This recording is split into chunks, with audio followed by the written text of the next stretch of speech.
everybody, I'm Blaine Tyler coming to you again from the Bigfoot barn in northeastern Ontario.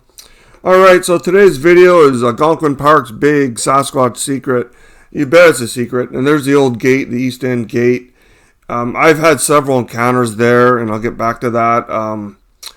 I've been taking my kids there for decades, I guess, a couple decades. But before that, I lived in the area, and that's where I had my first childhood encounter when I was like 10. But anyway, like 12 years ago, we had the Edwards trucking footage where the people who were on a canoe trip on the north end of the park put a GoPro on there, I think the passenger rear side of the vehicle. They went by an area that's all shaded, and when the front part of the car with the people in it went by, the Sasquatch stood up in the shadow of a tree, and they filmed it. And then, of course, they had it enhanced.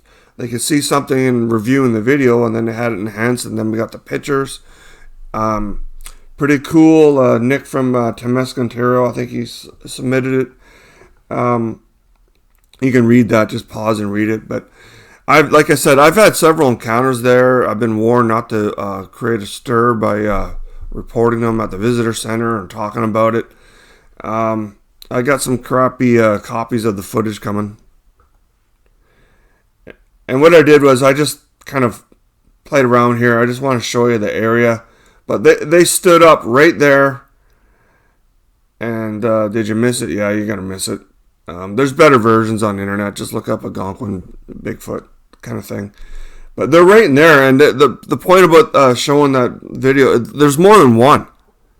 I can see more than one, but there's the enhanced and zoom version, I guess.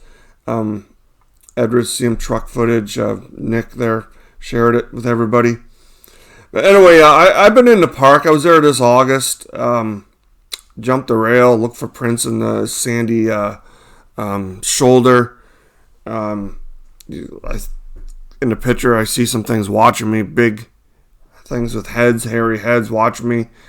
Can't confirm, but I'm going to show you the pictures anyway. And I found prints and arches and everything in the park. And it makes you wonder how many sightings there actually are if everyone came forward, or they were allowed to, if the park made everybody aware of the Sasquatch in the park. There's been Bigfoot expeditions in the park. Some groups up from the States.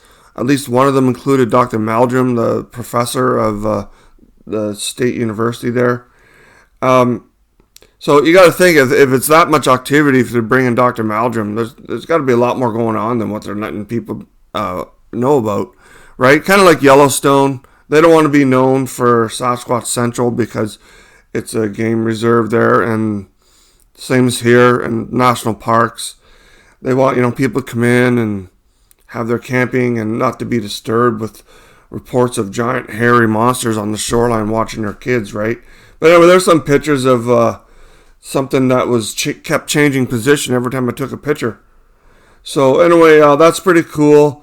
But like again, myself, I've had some problems with the staff when I went to report it. Most of the staff there are totally unaware of all the activity. It's just, the rangers and stuff who deal with the campers, especially the ones that go internal camping into the park interior.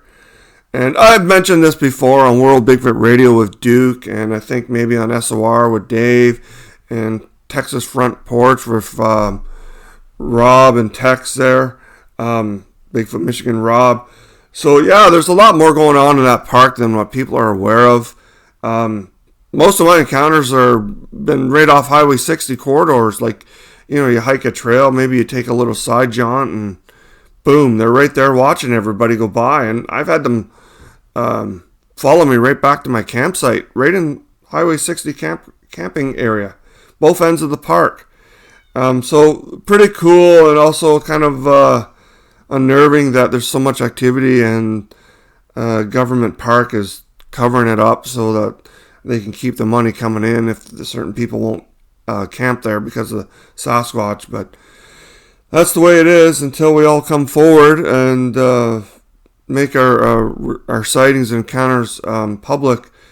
the general public is not going to be aware of how many Sasquatch there are or how much activity there are. And there's some scary stories out there. And some people ask why I don't post more videos. Well, two main reasons is, first is our internet's really bad here in the country.